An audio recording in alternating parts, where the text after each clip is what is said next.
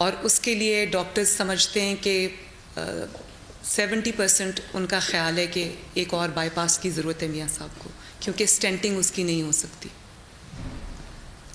اس کے علاوہ پچھلے 1 سال میں ایک ڈیولپمنٹ اور بھی ہوئی ہے، اور یہ جو گورنمنٹ نے بورڈز کانسٹیٹیوٹ کیے ہیں اسی سے ہمیں پتہ چلا کہ ان کے گردن کی جو آرٹریز ہیں، جن کو کیروٹڈ آرٹریز کہتے ہیں، جو بلڈ سپلائی برین کو دیتی ہیں، وہ 60 سے 70% جو ہے وہ بلاکڈ ہیں۔ اور گورنمنٹ کے ڈاکٹرز نے جیل میں جو ان کا، جب جیل سے وہ اسپتال آتے جاتے رہے، جو ان کی MRI ہوئی ہے بعد میں جب 6 ہفتے کے لیے وہ گھر آئے، تو اس میں یہ پتہ چلا کہ ان کے برین کو جو بلڈ سپلائی ہے وہ it is in a form of thread, flu کی فارم میں نہیں ہے، جس سے خدا نخواستہ ان کو سٹروک کا بہت بڑا رسک ہے، ان کو اللہ نہ کرے ان کو ہارٹ اٹیک کا رسک ہے۔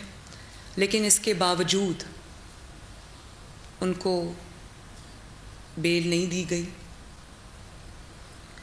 اور کہا جاتا ہے کہ وہ اسپتال نہیں جاتے، اور وہ اگر اتنے بیمار ہیں تو وہ اسپتال کیوں نہیں جاتے، وہاں کیوں شفٹ نہیں ہو جاتے۔ میں آئی وٹنس ہوں، جب وہ ہسپتالوں کے چکر لگا رہے تھے، کبھی PIC میں، کبھی سروسز ہاسپٹل میں، کبھی جنا ہاسپٹل میں، تو میں ہر روز تھینکفلی مجھے اجازت تھی اسپتال میں ان کو وزٹ کرنے کی۔ مجھے کئی ڈاکٹرز نے آ کے یہ کہا کہ میاں صاحب کا بہت کمپلیکیٹڈ کیس ہے، یہ بہت ہائی رسک کیس ہے۔ ہاتھ جوڑے ایک شخص نے، ایک ڈاکٹر نے میرے آگے کہ میاں صاحب کو ہم ہاتھ نہیں لگا سکتے، اور یہ بات ہم کھلے عام کہہ نہیں سکتے، ہماری نوکری کا معاملہ ہے۔ اور کیونکہ ہمارے ڈاکٹرز جو ہیں وہ ان کے ہاتھ پاؤں پھولے ہوئے ہیں، تو وہ میاں صاحب کا کیس لینے کو، کیونکہ ہائی پروفائل کیس ہے، کمپلیکیٹڈ ہے، ان کی لائف کو رسک ہے، اس لیے ہم وہ کیس اپنی ذمہ داری پہ نہیں کرنا چاہتے۔ آپ میاں صاحب کو ان ڈاکٹرز کے پاس لے جائیں جو پہلے ان کا علاج کرتے رہیں، اور ایک دو ٹریٹمنٹس ایسے ہیں جو پاکستان میں ابھی موجود نہیں ہیں، وہ باہر ہی ہو سکتے ہیں۔ بہرحال یہ وجہ ہے کہ وہ ہسپتال جانے سے کیوں منع کرتے ہیں، کیونکہ صبح شام ہسپتال میں صرف ان کا بلڈ پریشر لیا جاتا ہے یا ان کی شوگر ٹیسٹ کی جاتی ہے، تو اس چیز پہ وہ تیار نہیں تھے، کیونکہ ڈاکٹرز بھی جانتے ہیں کہ ان کو کڈنی کا سٹیج 3 مسئلہ ہے، اور جو اینجیوگرافی کے لیے ڈائی دی جاتی ہے اس سے خدا نخواستہ irreversible رینل فیلئر کا خطرہ ہے۔ تو وہ ڈائی جو ہے وہ بہت ہی دھیان سے ایکسپرٹ ہاتھوں میں دی جانی چاہیے، جہاں پہ آپ کو یقین ہو کہ ڈاکٹرز جو ہیں وہ کسی پریشر میں نہیں ہیں، اور وہ ڈاکٹرز جو ہیں وہ بغیر کسی پریشر کے، کسی پولیٹیکل پریشر کے یا بغیر کسی نوکری کے پریشر کے ان کا علاج کریں گے۔ تو ورنہ پاکستان میں علاج ہو سکتا ہے، ایسا مسئلہ نہیں ہے۔ بہرحال ان سب حالات کو دیکھتے ہوئے، یہ حالات معزز عدالت کے سامنے تھے، لیکن اس میں کیوں ان کو بیل نہیں ملی، کیوں ان کو علاج کے لیے ریلیف نہیں ملا، مجھے اس کا علم نہیں ہے کہ اس کے پیچھے حقائق کیا ہیں۔ لیکن میں اس اعظم سے تو میں ایکسپیکٹ کر سکتی ہوں، یہ چھوٹا آدمی، لیکن کیوں بار کھٹکھٹانے کے باوجود، کیوں ان کی اتنی کنونسنگ جو رپورٹس ہیں، فیکٹس ہیں، جو کہ میرے لکھے ہوئے نہیں ہیں، ان کے اپنے ڈاکٹرز کے لکھے ہوئے ہیں، اس میں کیوں ریلیف نہیں ملا، اللہ جانتا ہے اور معزز عدالت جانتی ہے۔ لیکن اگر میاں صاحب کو خدا نخواستہ کچھ ہوا تو اس کی ذمہ داری جو ہے وہ، خدا نخواستہ ان کی صحت بگڑی تو اس کی ذمہ داری سب جو لوگ اس میں شامل ہیں سب پہ آئے گی۔ میں یہ مقدمہ آج عوام کی عدالت میں رکھ رہی ہوں تاکہ 22 کروڑ عوام اس کے گواہ بن جائیں۔ اس سے زیادہ میں کچھ نہیں کہوں گی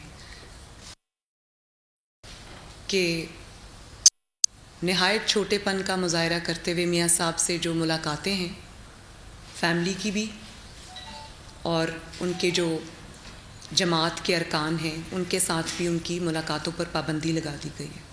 پچھلی دفعہ جب ہم یہ جمعرات کو جو ہماری ملاقات تھی، اس میں مجھے فون آیا صبح کہ 5 لوگوں سے زیادہ، وہ بھی بلڈ ریلیشنز جو ہیں،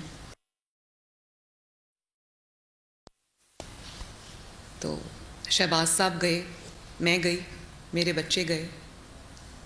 میاں صاحب کی والدہ ان کو نہیں مل سکی. میاں صاحب کی ایک ہی بہن ہے، وہ گیٹ سے واپس گئیں. شہباز صاحب کی بیٹی نہیں مل سکی، وہ واپس گئیں. اور اس بار میں نے ایک عجیب چیز دیکھی. جب ہم میٹنگ شروع ہونے والی تھی تو میں کمرے میں آ کے بیٹھ گئی. میاں صاحب کو کچھ دیر بعد لایا جاتا ہے تو ایک صاحب وہاں تشریف فرما تھے، اور میں نے مناسب نہیں سمجھا پوچھنا. میاں صاحب جب آئے، شہباز صاحب بھی موجود تھے، میں بھی تھی. تو میاں صاحب نے پوچھا کہ میرے ڈاکٹر کہاں ہیں. ان کے ڈاکٹر میرے ساتھ گئے تھے، ڈاکٹر عدنان. ان کو انہوں نے باہر کھڑا رکھا، 2 گھنٹے ان کو اندر نہیں آنے دیے. حالانکہ وہ ویکلی اسیسمنٹ کرتے ہیں ان کو دیکھتے ہیں، ان کی جو دوائیوں میں رد و بدل چاہیے ہوتا ہے، مینجمنٹ جو ہوتی ہے وہ کرتے ہیں. کیونکہ ابھی پچھلے دنوں میاں صاحب کو ایک ایپیسوڈ ہوا تھا، اس میں کیا رزلٹس آئے تھے، ان کو کیا ہوا تھا، یہ کچھ دیر پہلے کی بات ہے. میں نے اسی دن ٹویٹ کیا تھا جب مجھے پتہ چلا کہ میاں صاحب کو رات کو 2-2:30 بجے کے قریب چوکنگ ہوئی تھی. ایک ہارٹ کا ان کو ایپیسوڈ ہوا تھا جس میں ان کا سانس جو ہے وہ بند ہو گیا تھا، دم گھٹ گیا تھا. تو انہوں نے پھر آواز دی، اور وہاں پر جو ڈیوٹی پہ پولیس کے افسران تھے انہوں نے کہا میرا تالا کھولیں، میری طبیعت خراب ہو رہی ہے. اکثر جب ان کو وہاں انجائنا کے، میں نے بتایا کہ ان کی ایک آرٹری 90% بلاکڈ ہے، تو جب ان کو انجائنا کے اٹیکس ہوتے ہیں تو میاں صاحب کے پاس ایک واحد چیز ہے جو سب لنگول سپرے ہوتی ہے، اس سپرے کو وہ استعمال کرتے ہیں، یا سب لنگول جو ٹیبلٹس ہوتی ہیں وہ یوز کرتے ہیں. تو کہتے ہیں کہ 30 منٹ میں ان کی طبیعت میں بہتری آ جاتی ہے. اس دن جب ان کو چوکنگ ہوئی، سانس ان کا بند ہو گیا، سانس ان کا ایکچولی، وہ کہتے ہیں کہ مجھے بہت مشکل ہو رہی تھی، تو مجھے سفوکیشن ہو رہی تھی، تو میں نے آواز دی کہ پلیز میرا دروازہ کھولیں، میں باہر تازہ ہوا میں نکلنا چاہتا ہوں، مجھے سانس نہیں آ رہا. تو وہ بھی گھبرا گئے. انہوں نے دروازہ کھولا تو دوائی لینے کے باوجود کوئی 1.25 گھنٹہ میاں صاحب، اس کے بعد جو بہتری آئی تو وہ اپنے کمرے میں واپس آئے.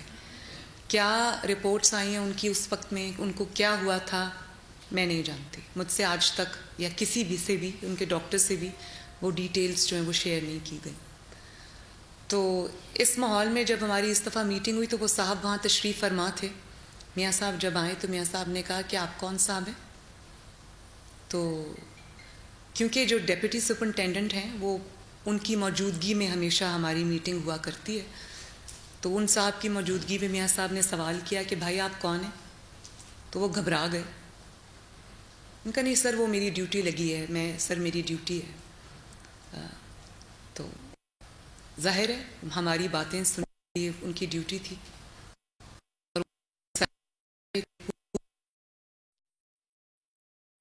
لڑکی، نہتی عورت، نہتی بیٹی اپنے بیمار باپ سے وہاں کیا بات کر رہی ہے، اس پہ بھی سخت پہرا. بھائی اپنے بھائی سے کیا بات کر رہا ہے، اس پہ بھی سخت پہرا ہے، نوٹ ہو رہی ہے، سنی جا رہی ہے.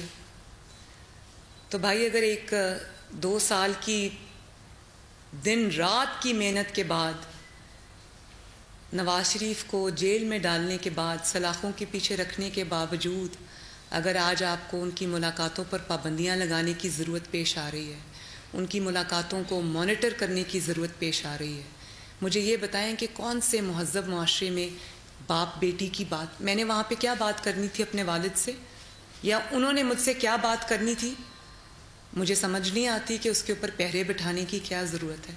کون سا اخلاق، تہذیب اس چیز کی اجازت دیتی؟ قیدیوں کے بھی کچھ حقوق ہوتے ہیں، شرم آنی چاہیے.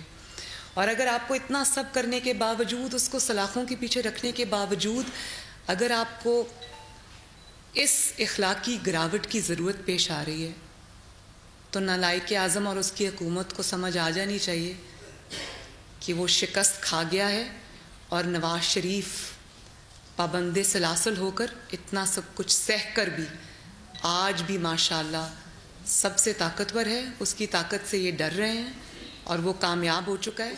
اس کو سزا، مجھے اس پہ کوئی دو رائے نہیں ہے۔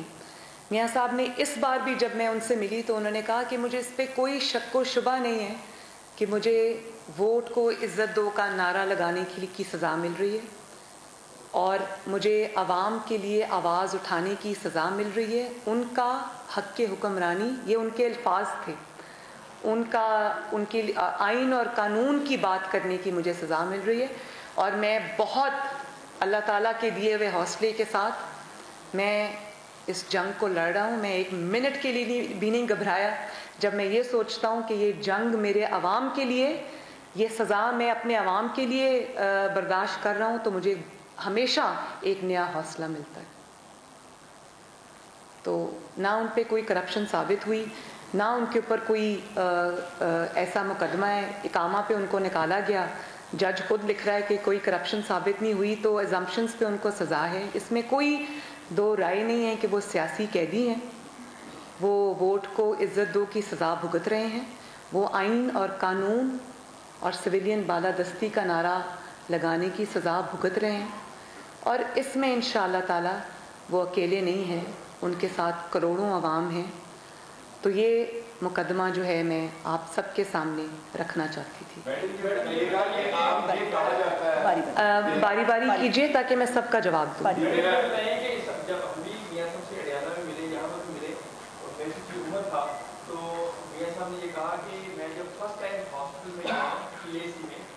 مگر یہ میں بات ہوئی کہ بتا رہا ہوں کہ ڈاکٹرز جب مجھے ریسیو کیا تو ڈاکٹرز نے مجھے کہا کہ میاں صاحب ہم آپ کو رکھ نہیں سکتے، تو مطلب وہ خود یہاں پر میاں صاحب نے یہ کہا تھا کہ ہم آپ کو ایڈمٹ، ڈاکٹرز نے خود آگاہ کیا تھا کہ ہم آپ کو یہاں پر ایڈمٹ نہیں کر سکتے، مگر یہ ڈاکٹرز کی پریشانی ہے کہ ان پر کوئی مشکل بنتا ہے۔ دوسری بات یہ کہ میں نے آپ کو ایک بات میں آپ کو بتا دوں، آئی ایگری وتھ یو، جو آپ نے کہا وہ سچ ہے۔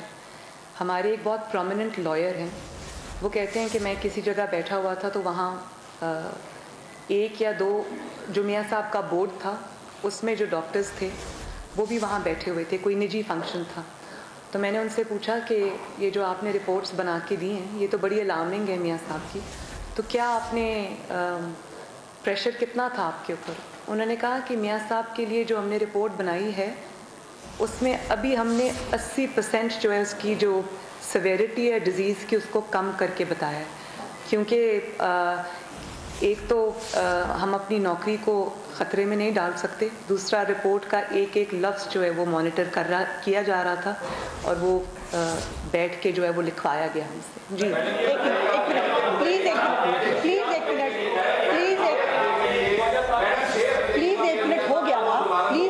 پلیز ہو گیا ایسے مت کریں۔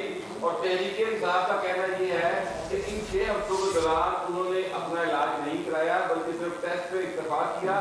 دوسرا بات یہ کہی جاتی ہے کہ جو ڈاکٹر ان کو پچھلے 20 سال سے دیکھ رہے ہیں، ان کو ڈاکٹر لارنس شاید ان کا نام ہے، ان کو پاکستان بھی بلایا جا سکتا تھا اور یہاں پر ان کا علاج کرایا جا سکتا ہے، کیا آپ اس بارے میں؟ تھینک یو بھائی، آپ نے بڑا ریلیونٹ کویشچن ریز کیا۔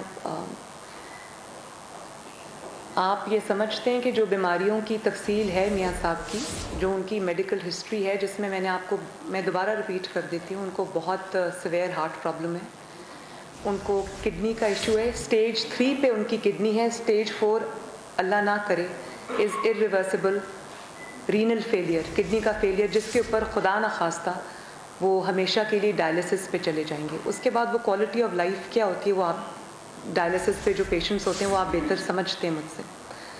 اس کے علاوہ ان کو سٹروک کا بھی خطرہ ہے۔ اور ایک انکشاف میں اور کر دوں، 6 ہفتے کے دوران ان کے جتنے ٹیسٹ ہوئے اس میں ان کے کچھ جو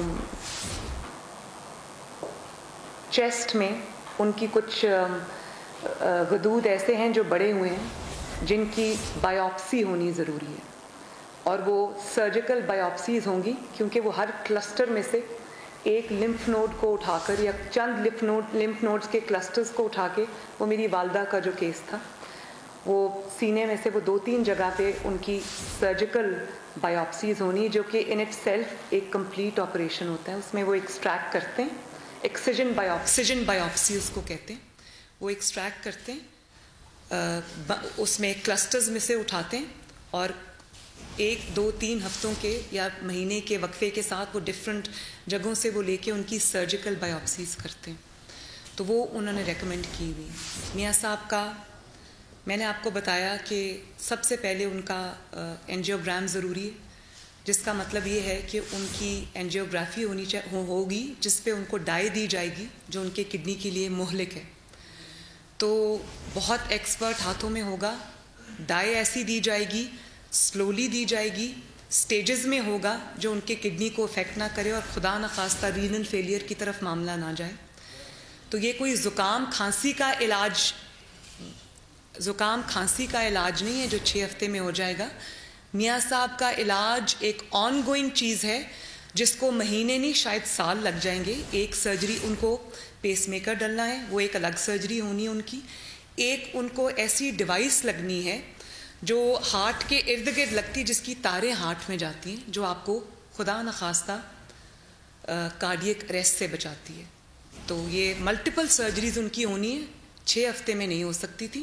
6 ہفتے میں ان کے سارے ٹیسٹ مکمل ہوئے, جن ٹیسٹ کی رپورٹ جو ہیں وہ ہم نے عدالت میں جمع کرا دی تھی. ان کو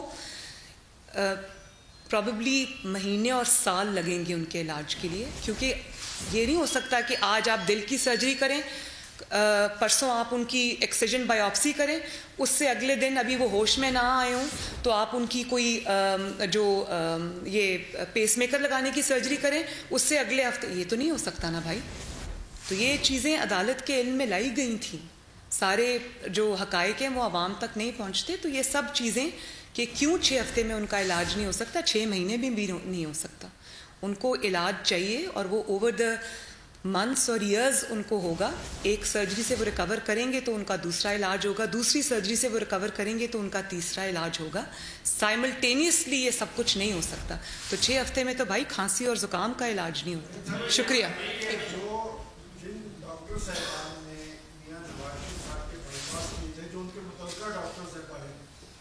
ان 6 ہفتوں میں کیا آپ کا ان سے رابطہ بھی ہوا اور جو رپورٹس یہاں کی وہ رپورٹس آپ نے انہیں بھجوائیں؟ اور دوسرا کوشچن میرا یہ ہے کہ آپ نے کہا کہ خدا نخواستہ اگر میاں صاحب کو کچھ ہوتا ہے تو وہ سب لوگ ذمہ دار ہوں گے. کیا آپ پرائم منسٹر کے علاوہ بھی کسی کو ذمہ دار سمجھتے ہیں؟ میں نے جب سب کہہ دیا تو اس میں سب آ گئے. اور میاں صاحب کے جو ڈاکٹرز ہیں ان کی تمام رپورٹس جو ہیں, جو باہر ان کے معالج ہیں, اپنے اپنے ایریا کے اسپیشلسٹس ہیں, ورلڈ ریناؤنڈ نام ہیں, ان کی پروفائلز کے ساتھ ان کی رپورٹس, ان کی ریکمنڈیشنز ساری عدالت میں پیش کی گئی تھیں. تو آپ کے سوال کو ان کی سب کی کاپیز بھی موجود ہیں, اگر آپ کہیں گے تو میں مہیا کر دوں گی. مائک دیا ہوا ہے, پلیز مائک دیا ہوا ہے, مائک دیا ہوا ہے.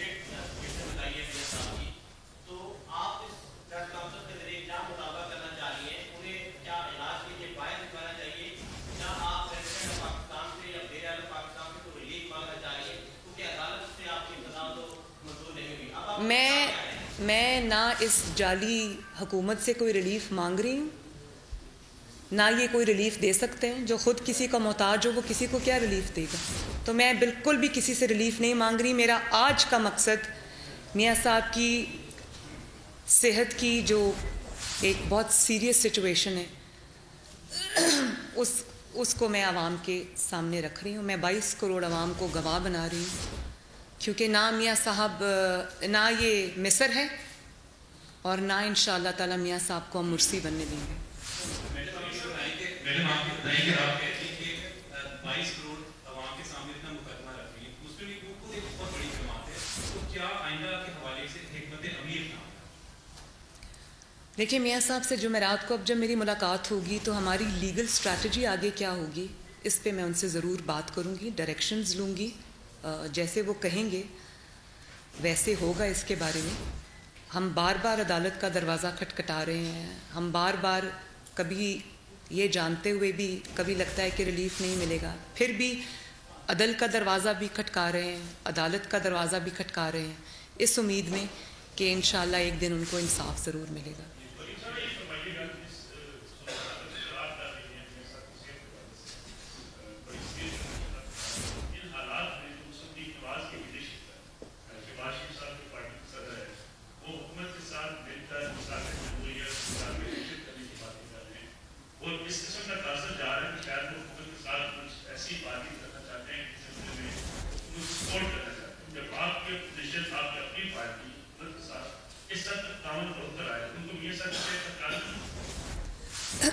دیکھیے شہباز صاحب پاکستان مسلم لیگ نون کے صدر ہیں, لیڈر آف دی اپوزیشن ہیں, اور ان کا میرے سے بہت زیادہ ایکسپوجر بھی ہے, پولیٹیکل ایڈمنسٹریٹو بھی.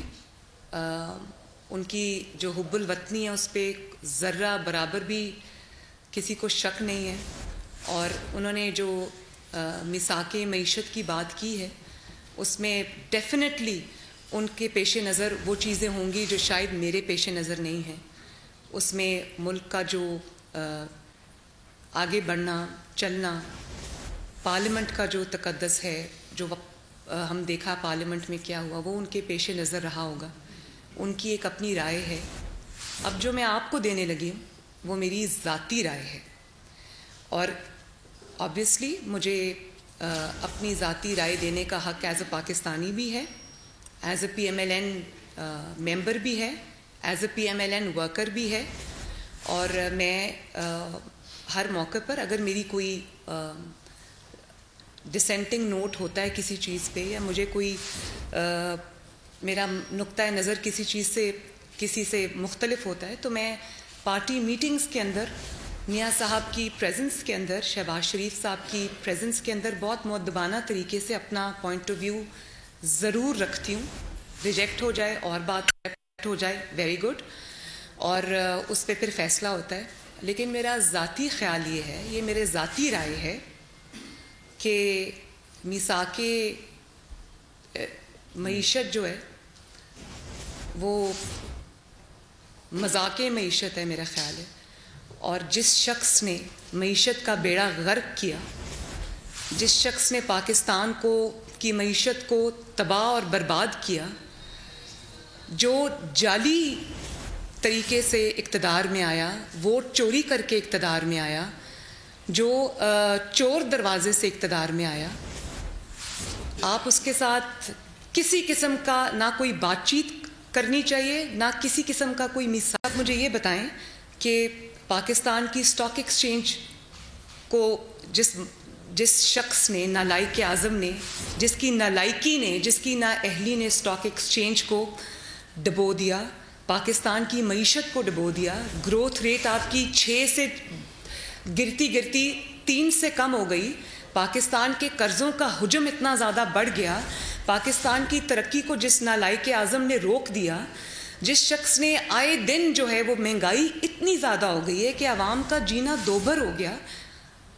اس شخص سے میثاق, اس کو تو یہ این آر او دینے کے مترادف ہوگا. جس بات پہ ان کا گھیراؤ کرنا چاہیے, جس بات پہ ان کو رسپانسبل ہولڈ کرنا چاہیے, ان کو آپ کس طرح سے یہ ریلیف دے سکتے ہیں.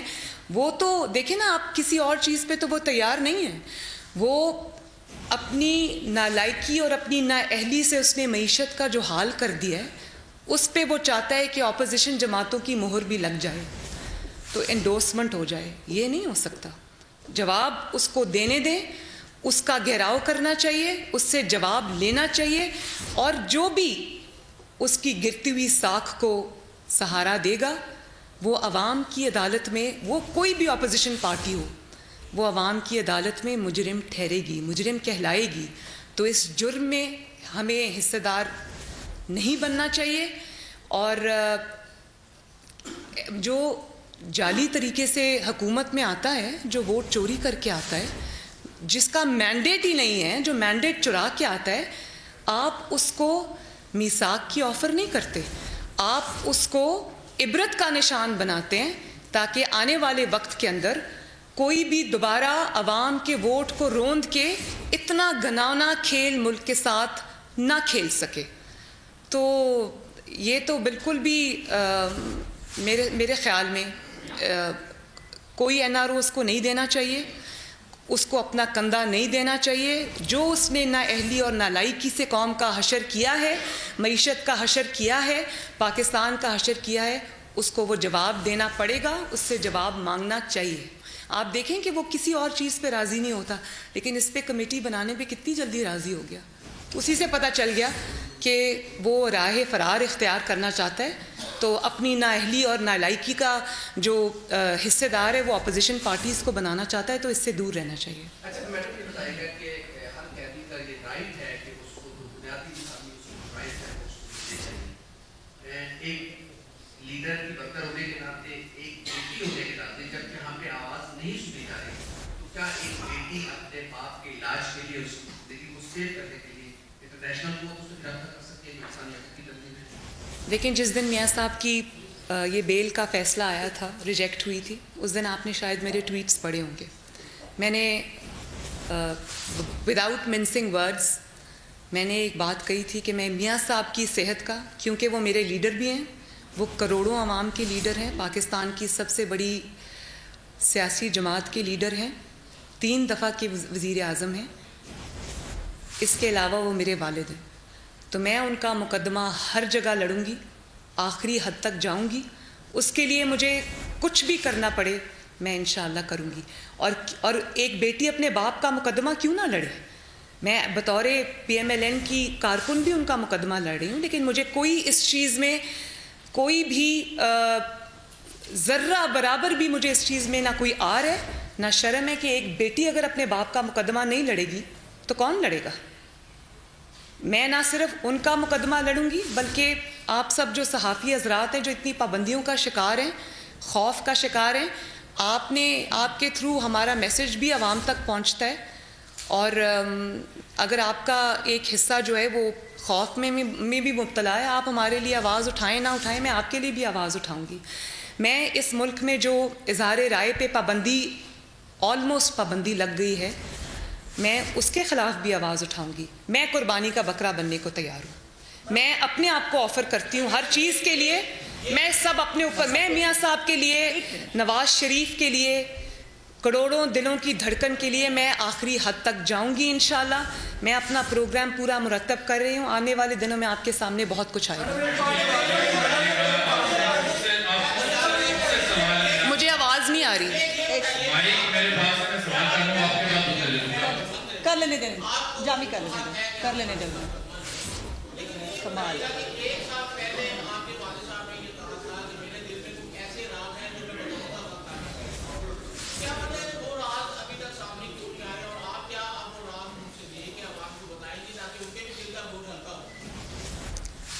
دیکھیں بہت مشکل کام ہے، بہت دل جگر کا کام ہے کہ آپ کو سب پتہ ہو اور آپ ملک اور قوم کی خاطر برداشت کریں، اپنے اوپر سہ جائیں، اپنی بیٹی کو جیل میں جاتا دیکھیں، اپنی بیوی کو بستر مرگ پہ چھوڑ کے آئیں سزا بھگتنے کے لیے. اور سزا ان کو کس طرح ہوئی ہے، کیا ہوئی ہے، وہ آپ سب جانتے ہیں، مجھے کچھ کہنے کی ضرورت نہیں ہے. جبکہ وہ ایک ہی دن میں، ایک ہی لمحے میں سب کچھ عوام کو بتا بھی سکتے ہیں. اپنا مقدمہ ان کا بہت کنونسنگ ہے، کر بھی سکتے ہیں، لیکن اس کے باوجود کہ ملک کو وہ کوئی ایسی پرسنل کوئی ایسی چیز کر کے ملک کو کسی اور بحران سے اگر دوچار ہوتا ہے تو اس پہ انہوں نے بہت صبر کیا ہوا ہے. اور یہ صرف ایک اتنے بڑے لیڈر کا حوصلہ ہے، ورنہ 5 منٹ سے زیادہ کا کھیل نہیں ہے. جی ایک منٹ جامی صاحب کو 1 منٹ پلیز. جی فرمائیے. یہ فرمائیے گا کہ جیل میں قید بیمار حالت میں میاں محمد نواز شریف صاحب کیا میثاقی معیشت کے حامی ہیں یا ان کی اس سے مذاقی معیشت سمجھتے ہیں؟ وہ بالکل اس کے حامی نہیں ہیں، اور وہ یہ چاہتے ہیں کہ بالکل اپوزیشن کسی قسم کی کوئی کمزوری نہ دکھائے. وہ یہ سمجھتے ہیں کہ ترقی کرتا ہوا پاکستان اگر آج تنزلی کی طرف چلا گیا ہے تو اس کا حساب کتاب ہونا چاہیے، نہ کہ اس کے اوپر کمیشنز بننے چاہیے. جی ایک تحقیقاتی کمیشن حکومت نے قائم کیا ہے کہ ماضی کی 10 سالہ حکومتیں جو ہیں انہوں نے بڑے پیمانے پہ قرضے لیے.